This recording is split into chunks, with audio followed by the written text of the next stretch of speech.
My dear student, good morning, very good morning, most welcome at my channel। अब हम लोग नए सिरे से क्लास 10th के बच्चों से मिल रहे हैं और क्लास 10th के बच्चों के लिए पहला लेक्चर मेरा ये है और इसको मैं स्टार्ट करके ले चलूँगा और जल्दी आपका कोर्स भी आगे बढ़ाता चलूँगा। ठीक है, हमें उम्मीद है कि आपको समझ में भी आएगा, पसंद भी आएगा। कोई दिक्कत अगर हो तो जो व्हाट्सएप नंबर मेरा है आपको वीडियो पे मिलेगा, ब्लिंक करेगा जगह पे, तो आप उस व्हाट्सएप नंबर पे हमसे पूछ सकते हैं, अपनी सारी समस्या का समाधान कर सकते हैं। तो आपके बायो सिलेबस का पहला पार्ट जो है लाइफ प्रोसेसेस, तो हम लोग स्टार्ट करते हैं life processes. Life processes simple सी बात है। लाइफ प्रोसेस हिंदी में जीवन की प्रक्रियाएं, all the activities which are completed by living beings, वो सब लाइफ प्रोसेसेस के अंतर्गत आती हैं। अभी आपने 9th में पढ़ा होगा कि सारे जितनी भी चीजें हैं इस पृथ्वी पर, अपॉन द अर्थ, जितनी भी चीजें हैं सबको हम 3 पार्ट में डिवाइड करते थे, लिविंग, नॉन लिविंग और डेड। तो लिविंग वाला जब आपने पढ़ा होगा तो उसमें various type of living activity भी आपने पढ़ी होगी और लिविंग एक्टिविटी को ही लाइफ प्रोसेसेस के अंतर्गत हम रखेंगे। हमने बोर्ड पे लिख रखा है लाइफ प्रोसेसेस। लाइफ प्रोसेस में जो मेन एक्टिविटीज हैं लिविंग बीइंग्स की, ध्यान दीजिए कौन कौन सी एक्टिविटीज होती हैं। जैसे न्यूट्रिशन, न्यूट्रिशन का मतलब जो भी लिविंग बीइंग है जो अपने वेरियस टाइप ऑफ एक्टिविटीज करते हैं उसके लिए उन्हें एनर्जी चाहिए और एनर्जी के लिए वो अपने एटमॉस्फेयर से फूड मटेरियल को लेते हैं, फिर उनको डाइजेस्ट करेंगे। डाइजेस्ट करने के बाद जो न्यूट्रिएंट्स उनको मिलेंगे उन न्यूट्रिएंट्स के ऑक्सीडेशन से एनर्जी मिलती है। इस पूरी फिनोमिना को हम बोलते हैं nutrition. Second is the respiration.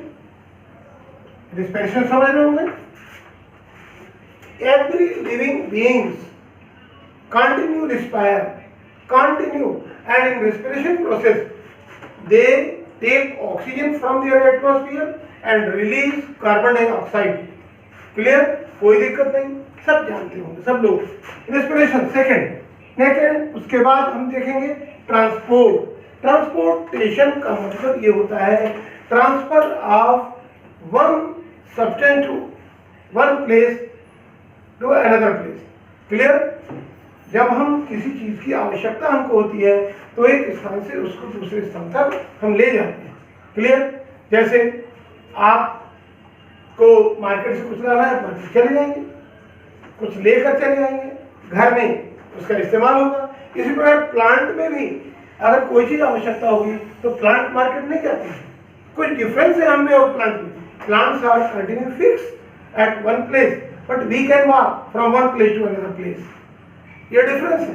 Plant में जो रूट से एब्जॉर्ब करते हैं मिनरल्स एंड वाटर, उन सबको वो लीफ तक पहुंचाने का काम करते हैं। अब इनमें भी अलग अलग टाइप के टिश्यू होते हैं, वो टिश्यू एक स्थान से दूसरे स्थान तक फूड मटेरियल को पहुंचाने का काम करते हैं।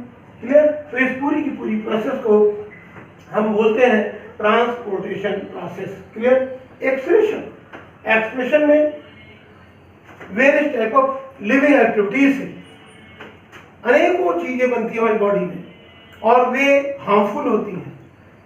There are so many nitrogenous product are produced through various activities और इन नाइट्रोजनस प्रोडक्ट को अगर हम बॉडी से बाहर नहीं निकालेंगे तो क्या होगा, हमारी डेथ हो जाएगी।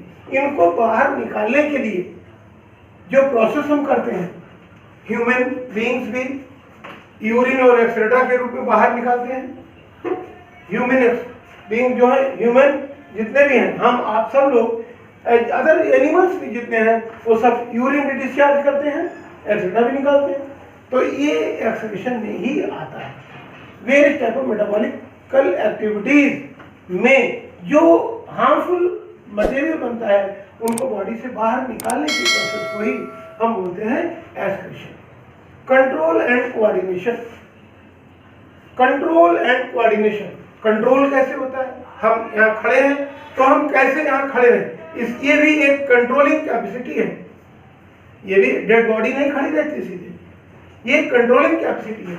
ये नर्वस सिस्टम हमारा जो है वो नर्वस सिस्टम एक बहुत ही महत्वपूर्ण वर्क करता है जो हर एक्टिविटीज को कंट्रोलिंग करता है। कोऑर्डिनेशन वेरियस टाइप ऑफ जो बॉडी ऑर्गन्स है, various type of body organs को कंट्रोलिंग करने का काम भी हमारी ब्रेन करता है। ये आपको मालूम है, हम खड़े हैं बोल रहे हैं, आपको भूख लगी है, आप खाना खाएंगे, हाथ से उठाएंगे, जब मुंह के पास जाएगा तो मुंह खुल जाएगा, ऐसे आपने उसको खा लिया। क्लियर? तो ये भी एक प्रकार की कोऑर्डिनेशन प्रोसेस है कि जब मुंह के पास हाथ जाएगा तभी माउथ खुलेगा और फूड मटेरियल अंदर जाएगा, फिर हमारे टीथ उस फूड मटेरियल को च्यू करेंगे, अच्छी प्रकार चबाएंगे, ठीक, उसके बाद उसे अंदर ले जाएंगे फूड में, फूड को जब अंदर ले जाएगा हमारे स्टमक में पहुंचेगा, स्टमक में वेरियस टाइप ऑफ हार्मोन्स का या डाइजेस्टिव एंजाइम्स का सिक्रेशन होगा, वो डाइजेस्टिव एंजाइम उसको डाइजेस्ट करेंगे और फिर डाइजेस्टेड फूड मटेरियल से जो यूजफुल न्यूट्रिएंट्स होते हैं उनको एब्जॉर्ब किया जाता है और अनडाइजेस्टेड फूड मटेरियल को शरीर से बाहर निकाल देगा। ये पूरी की पूरी एक ऐसी फिनोमिना है जो बिना कोऑर्डिनेशन के नहीं चल सकती। ठीक, ग्रोथ एंड डेवलपमेंट, चाइल्ड बच्चा पैदा होता है, बड़ा होता है, धीरे धीरे ग्रोथ करेगा और डेवलपमेंट उसका विकास होगा, शारीरिक मानसिक बौद्धिक विकास होगा। ठीक, बॉडी ग्रो करेगी, मेंटल ग्रोथ भी होगी। ऐसा नहीं कि बच्चा बड़ा हो गया छोटे दिमाग का हो या वो दिमाग ना काम करे, जैसे बच्चा बड़ा होगा उसके तमाम चीज़ों को समझ में आने लगेंगी और इसको ही हम बोलते हैं डेवलपमेंट। ग्रोथ तो आपको दिखेगी, डेवलपमेंट उसकी एक्टिविटीज से दिखेगी। तो ये ग्रोथ एंड डेवलपमेंट हो गया। उसके बाद movement, movement means you can go from one place to another place, but plant can not move. कुछ बेसिक डिफरेंसेस होते हैं, इनको भी आपको बताया जाएगा। तो मूवमेंट भी किसकी है? ये लाइफ प्रोसेस, अर्थात लाइफ में जो प्रोसेस होती है उसके अंतर्गत मूवमेंट भी है। लाइफ साइकिल, जितने भी लिविंग बीइंग है उनकी अपनी लाइफ साइकिल होती है। एक लाइफ साइकिल, छोटा बच्चा ग्रो करेगा, बड़ा होगा और बड़ा और बड़ा और बड़ा एडल्ट, फिर जब उसकी शादी होगी फिर वो भी अपने समान या अपने जैसे बच्चों को पैदा करेगा, फिर उसके बाद वो व्यक्ति और बड़ा होगा, उसके बाद लास्ट में ओल्ड एज आएगी, फिर वो क्या हो जाएगा? डेड हो जाएगा, मर जाएगा। क्लियर? तो ये पूरी की पूरी लाइफ साइकिल है। एक प्लांट में भी देखेंगे आप, देखें किसी भी चीज में, आम के बीज को अगर जमीन के अंदर बो दें तो पौधा निकलेगा और बड़ा होगा और बड़ा होगा, ग्रो कर जाएगा, फिर उसके बाद उसमें फ्लावरिंग होगी, फिर उसमें फ्रूटिंग यानी उसमें भी आम का पेड़ से तमाम ढेर सारे फल निकलेंगे और फल निकलने के बाद फलों को लोग यूज करते हैं, पौधा मोटा होता जाएगा, मोटा होता जाएगा, एक डेफिनेट टाइम के बाद वो काफी पुराना हो जाएगा और उसकी शाखाएं सूखने लगेंगी, अंत में क्या होगा? वो प्लांट डेड हो जाएगा। तो इस प्रकार से एक पूरी कंप्लीट लाइफ साइकिल चलती है। सब जितने भी लिविंग बीइंग्स हैं, जो बर्न हुआ है, जो पैदा है होगा, वो मरेगा भी। इस पूरी की पूरी साइकिल को हम उसकी लाइफ साइकिल के नाम से जानते हैं। तो ये चीजें हो गई लाइफ प्रोसेसेस। क्लियर? सामान्य रूप से हमने यही चीजें ली है, केवल एक point, nutrition, respiration, transportation, acceleration, control and coordination, growth and development, movement, life cycle. ये चीजें आपको लाइफ प्रोसेसेस में हम बताएंगे, बारी बारी से इनके ऊपर हम डिस्कस भी करेंगे और इसी के द्वारा आपका जो चैप्टर है वो समझ में आएगा और आगे बढ़ेगा, खत्म भी होगा। तो आते हैं हम एक एक पे। पहले हम चलते हैं न्यूट्रिशन पे। What is nutrition? अगर हम इसको बचा दें, चलो भी लिखा नहीं देते, इतना ले लेते हैं। न्यूट्रिशन की बात करें तो ये न्यूट्रिशन। अब न्यूट्रिशन, मेन न्यूट्रिशन देखिए ध्यान से। न्यूट्रिशन में हमको क्या क्या पढ़ना है? पहली चीज तो हम ये समझेंगे कि what is nutrition. Every living beings अपने चारों ओर से रॉ मटेरियल को एज ए फूड गेन करता है। क्लियर? जो भी लिविंग मटेरियल है, लिविंग है तो वो फूड लेगा और फूड को बॉडी के अंदर इनटेक करना, फिर उसको अपने डाइजेस्टिव पार्ट में डाइजेस्ट करना और उसके निकलने वाले जो न्यूट्रिएंट्स हैं उनको बॉडी में एब्जॉर्ब करके उनका बॉडी के डेवलपमेंट में यूज कराना, ये कंप्लीट प्रोसेस न्यूट्रिशन में आती है। लास्ट में अनडाइजेस्टेड फूड मटेरियल को बॉडी से बाहर निकाल देगा। अब एनिमल छोटा हो या बड़ा हो, एनिमल छोटा हो बड़ा हो, ये तरीके अलग हो सकते हैं, तरीके अलग हो सकते हैं, लेकिन प्रोसेस सभी में होगा। किस प्रकार से लेगा, हम सिंपल रूप से एग्जाम्पल के रूप में आपसे बता रहे हैं कि जैसे आप ये समझिए, हम ही लोग हैं, हमारा जो कंप्लीट न्यूट्रिशन है या आपका जो कंप्लीट न्यूट्रिशन है, हम में से जितने लोग हैं सबके कंप्लीट न्यूट्रिशन में कुल 5 स्टेप्स होती हैं। कौन कौन सी? पहली चीज तो होती है फूड, दूसरी चीज होती है इंगेशन, उसके बाद डाइजेशन, उसके बाद एब्जॉर्प्शन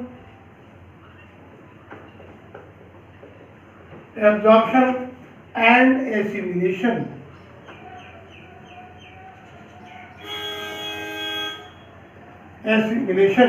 और लास्ट में आ जाती है इगेशन। क्लियर हुआ? 5 स्टेप्स ध्यान दे रहे हैं आप? ये क्या? फूड, सबसे पहले न्यूट्रिशन के लिए चाहिए फूड। हर एनिमल का फूड अलग अलग टाइप का होता है। कुछ लोग हर्बीवोरस होते हैं, कुछ कार्निवोरस होते हैं, कुछ ओमनीवोरस होते हैं। ये आप जानते ही होंगे, अभी हम आपको डिस्कस कर लेंगे फिर से। तो सबसे पहली चीज फूड, फूड होना चाहिए न्यूट्रिशन। अगर फूड नहीं होगा तो बाकी आगे की कोई प्रोसेस हो नहीं पाएगी, और बाकी आगे कोई प्रोसेस नहीं हो पाएगी। इसका मतलब क्या है कि फूड इज मस्ट, फूड होना चाहिए। सेकंड चीज इंगेशन, ये फूड बॉडी के अंदर जाए, ये फूड बॉडी के अंदर। मान लीजिए आपके पास ढेर सारा फूड मटेरियल है और ढेर सारा फूड मटेरियल, दाल चावल पूड़ी कचौड़ी लड्डू रसगुल्ला जलेबी जो भी आपको समझ, तमाम चीजें उपलब्ध हैं, बट ये आपके मुंह पर टेप लगा दिया जाए, पट्टी लगा दी जाए, आप उसको ना खा पाए तो क्या होगा? न्यूट्रिशन की आगे की प्रोसेस बंद, जाएगी ही नहीं, और जब जाएगी ही नहीं तो आगे का प्रोसेस खत्म। तो इंगेशन यानी बॉडी के अंदर जाना चाहिए। ठीक, सेकंड चीज होगी। अब अंदर जाए और अगर डाइजेशन ना हो तो कोई फायदा हुआ नहीं। आपने खाया वैसे निकाला, चाहे आप वोमिटिंग कर दें या फिर एक्सेट्रा के रूप में बाहर निकाल दें, कोई मतलब ही नहीं। आपको कोई डाइजेस्टिव मटेरियल मिलेगा ही नहीं, कोई न्यूट्रिएंट्स मिलेंगे ही नहीं, और जब नहीं मिलेंगे तो आपका न्यूट्रिशन भी नहीं होगा। अगर आपने खूब फूड मटेरियल पाया, खूब है और खूब खाया, खूब पचाया, लेकिन अगर एब्जॉर्प्शन ना हो या एसिमिलेशन ना हो तो भी न्यूट्रिशन नहीं होगा। क्यों? क्योंकि डाइजेस्टेड फूड मटेरियल से जो न्यूट्रिएंट्स हैं उनको एब्जॉर्ब करना भी जरूरी है। हमारी इंटेस्टाइनल वॉल, उसमें से जो डाइजेस्टेड फूड मटेरियल से न्यूट्रिएंट्स को एब्जॉर्ब करेगी, एब्जॉर्ब होने के बाद वो सारे के सारे मटेरियल ब्लड में मिक्स होंगे। ये प्रोसेस हो गई एब्जॉर्प्शन, और ब्लड के माध्यम से पूरी बॉडी में डिस्ट्रीब्यूट होगा। अब आप ये देखिए, मुंह खाता है, पेट के अंदर इंटेस्टाइन पचाती है, हाथ भी हेल्दी, पैर भी हेल्दी, ब्रेन भी हेल्दी, सब कुछ हेल्दी। तो पैर तो नहीं खाता है, ब्रेन तो नहीं खाता है, लेकिन ब्रेन कैसे, ब्रेन को कैसे मिला फूड मटेरियल? ये काम है ब्लड का। ब्लड तो पूरी बॉडी में सर्कुलेट होता है ना, तो जब न्यूट्रिएंट्स मिल गए ब्लड में एब्जॉर्प्शन के बाद, तो ब्लड सब जगह जाता है, तो सारे बॉडी पार्ट्स को ये पहुंचाएगा, और सब बॉडी पार्ट्स जितनी जितनी आवश्यकता होगी उतना एब्जॉर्ब कर लेंगे, बाकी को स्टोर करेंगे। और लास्ट में इगेशन, विक्षेपण जिसको हिंदी में बोलते हैं, अर्थात खूब खाना भी है, खाया भी, पचाया भी, एब्जॉर्ब भी हुआ और एसिमिलेशन भी हुआ, लेकिन अनडाइजेस्टेड फूड मटेरियल बाहर न निकाले तब क्या होगा?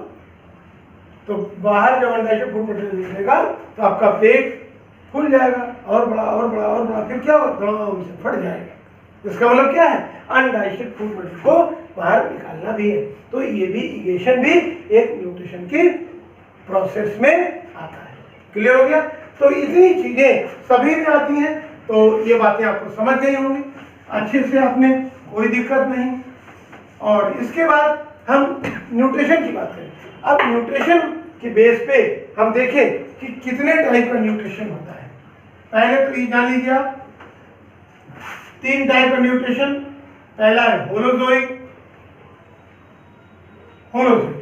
दूसरा कौन सा है, दूसरा सेप्रोफाइटिक न्यूट्रिशन, सेप्रोफाइटिक,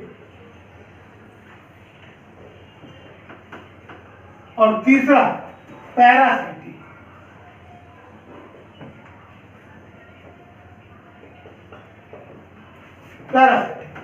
पहला क्या है, होलोजोइक न्यूट्रिशन, समझ में आ रहा। दूसरा सेप्रोफाइटिक न्यूट्रिशन,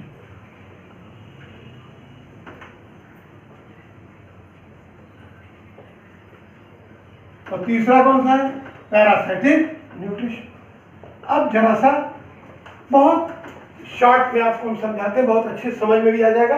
होलोजोइक का मतलब क्या हुआ?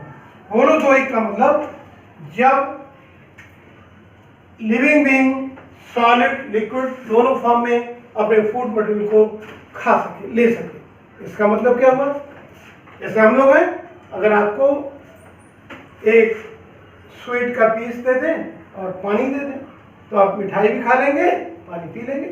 मिठाई सॉलिड, पानी क्या है, लिक्विड, यानी सॉलिड भी खाया लिक्विड भी खाया। दाल चावल रोटी सब्जी, दाल लिक्विड फॉर्म में रहेगी, चावल रोटी भी सॉलिड फॉर्म में रहेंगे, और सब्जी सेमी सॉलिड फॉर्म में। तो इन चीज़ों को आप सब चीज़ ले लेंगे और लास्ट में पानी भी पी लेंगे। मिल्क दे दें, दूध पी लेंगे, मिल्क पी लेंगे ना, टी वो भी आप ले लेंगे, यानी लिक्विड फॉर्म में भी ले रहे हैं। और सॉलिड चीज़ें भी आप अच्छे से खा लेंगे, चना भी दे दें वो भी खा लेंगे, और जो भी चीज़ें आपकी बॉडी में लगने लायक है, जो भी आप बॉडी में देना चाहें, वो सब सॉलिड फॉर्म में भी खा लेंगे, लिक्विड फॉर्म में। लेकिन प्लांट ऐसा नहीं करते हैं। आपको खेतों में अगर पौधों को खाद देनी हो तो खेत में जाके 2-4 बोरी खाद रखाइए और 1 ड्रम पानी भर के रख दीजिए, तो क्या वो लेंगे? नहीं लेंगे। उनको क्या चाहिए, जब उस खाद को पानी में डिजॉल्व करके दें हम, तब वो लेंगे। आपने देखा होगा, सुना होगा, बहुत से लोग फार्मर के भी होंगे, रिलेटेड होंगे उनसे, घर में खेती होती होगी, तो जानते होंगे कि जब खेतों में खाद डाली जाती है तो पानी भी डाला जाता है, यानी खाद और पानी दोनों मिलकर एक सॉल्यूशन बना लें, और वो सॉल्यूशन फिर पौधे अपनी जड़ों से उसको गिर। तो जो लोग सॉलिड लिक्विड दोनों फॉर्म में ले लेते हैं वो सब होलोजोइक एनिमल्स कहलाते हैं। जैसे हम सब भी उसी में आएंगे, गाय भैंस बकरी कुत्ता बिल्ली सब इसी में आएंगे। ठीक क्लियर हो गया कि जो लोग होलोजोइक होते हैं, अर्थात यूं हम कह सकते हैं, when living beings are able to take their food material in the form of solid and liquid in both conditions, then this type of nutrition is called as holozoic nutrition. कोई दिक्कत नहीं ना? Clear? when solid and liquid दोनों form में इसको ले लिया जाए तो हम इसको कहते हैं होलोजोइक न्यूट्रिशन। क्लियर? अब होलोजोइक न्यूट्रिशन के लिए भी अब देखिए, ये जो लिविंग बीइंग होते हैं इनको फिर बांटा गया है कितने पार्ट में? 3 पार्ट में। पहला पार्ट कौन सा है? हर्बीवोरस,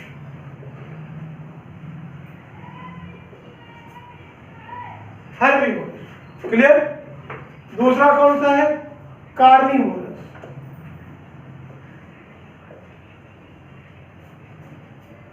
तीसरा कौन सा है? ओमनीवोरस।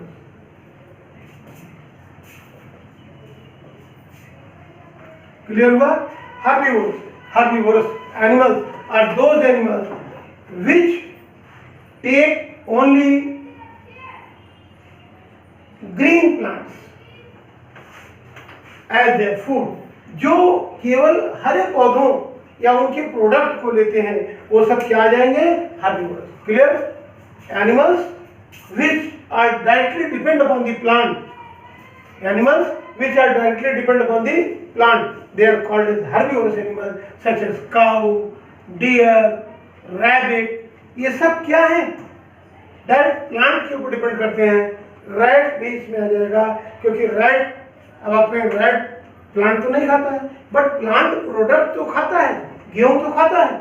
जब गेहूं खाएगा तो इसका मतलब क्या है, वो प्लांट प्रोडक्ट है, ये हर्बीवोरस के अंतर्गत आएगा। Second number, carnivorous, animals which are depend upon the flesh of other animals, यानी ऐसे एनिमल्स जो अपने फूड मटेरियल के लिए दूसरों के मांस पर निर्भर करते हैं, they are called as carnivorous. Clear? तीसरी चीज ओमनिवोरस। ओमनिवोरस में क्या आएगा, जो अपने फूड मटेरियल में फ्लेश भी खा लें और प्लांट प्रोडक्ट भी खा लें, तो वो सब किसमें आ जाएंगे, ओमनिवोरस। क्लियर?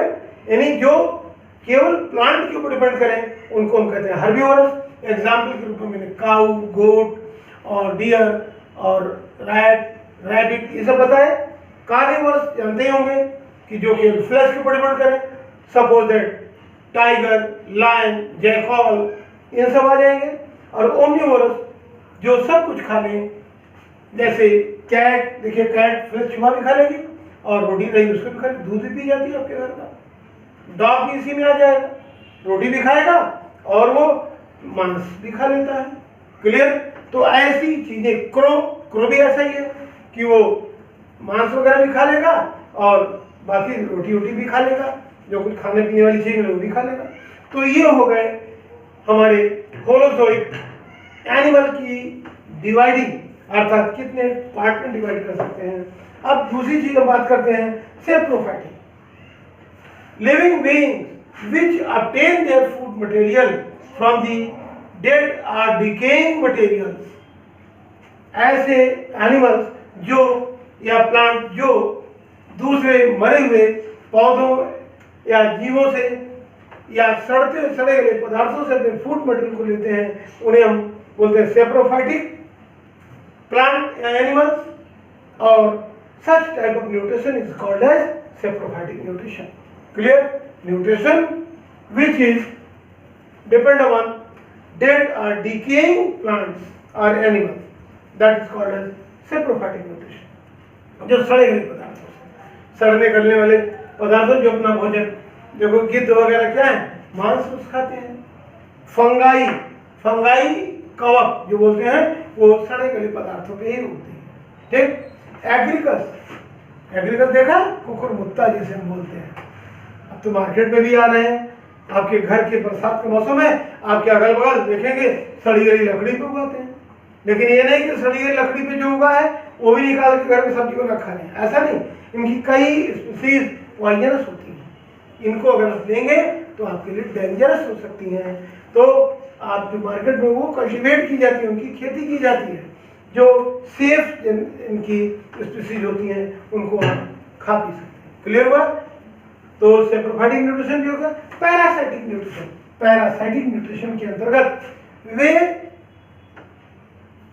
एनिमल्स और प्लांट आएंगे जो दूसरे लिविंग बीइंग से अपना भोजन ले लें, लिविंग बीइंग से अपना फूड मटेरियल ले और सरवाइव करें। Clear? This means when nutrition is depend upon other living beings, other living animals and plant, then this type of animals are called as parasitic animals or plant, and the nutrition is called as parasitic nutrition. Example के रूप में हम आपको बता दें, Ascaris देखा है? नहीं देखा? देखा है। बहुत से बच्चों के पेट में केचुए निकल रहते हैं, जो कीड़े की दवा खाते हैं निकलते हैं। ठीक? तो वो एस्केरिस है। टीनिया सोलियम फीताक्रिम, ये भी क्या है?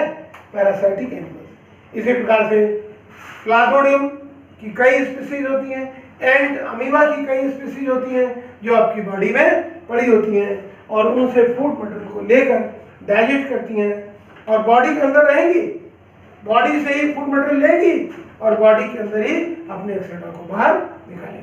क्लियर? तो ऐसे सारे के सारे एनिमल्स को हम बोलते हैं पैरासाइट और उनके न्यूट्रिशन को बोलते हैं पैरासाइटिक न्यूट्रिशन। क्लियर? तो अभी तक मेरे ख्याल से कोई दिक्कत नहीं आई होगी। अगर अभी भी कोई दिक्कत हो तो आप हमें इसको ज़रूर बताएंगे, हम आपको बताएंगे, आगे और एक्सप्लेन करने का प्रयास करेंगे। जो चीज़ें दिक्कत हो आप व्हाट्सएप पे मैसेज करके हमसे पूछ सकते हैं। तो आज के लिए बस इतना ही। कल हम आपको nutrition in human being direct आएंगे। न्यूट्रिशन इन ह्यूमन बीइंग यानी ह्यूमन बीइंग्स में, हमारे में और आप में कैसे न्यूट्रिशन होता है, क्या हम करते हैं, हम कैसे फूड मटेरियल को पचाते हैं, इसके बारे में डिस्कस करेंगे। तो आज इजाज़त दें और आपको हमारा वीडियो कैसा लगा ये बताएंगे कमेंट करके, बिल्कुल बताइएगा। और वीडियो को समझ में आया हो तो लाइक सब्सक्राइब जरूर करेंगे और हमारा वीडियो आप तक सबसे पहले पहुंचे इसके लिए आप बेल आइकन को जरूर दबाएंगे, तो जो भी हमारा वीडियो अपलोड होगा वो आप तक पहुंच जाएगा। बस थैंक यू।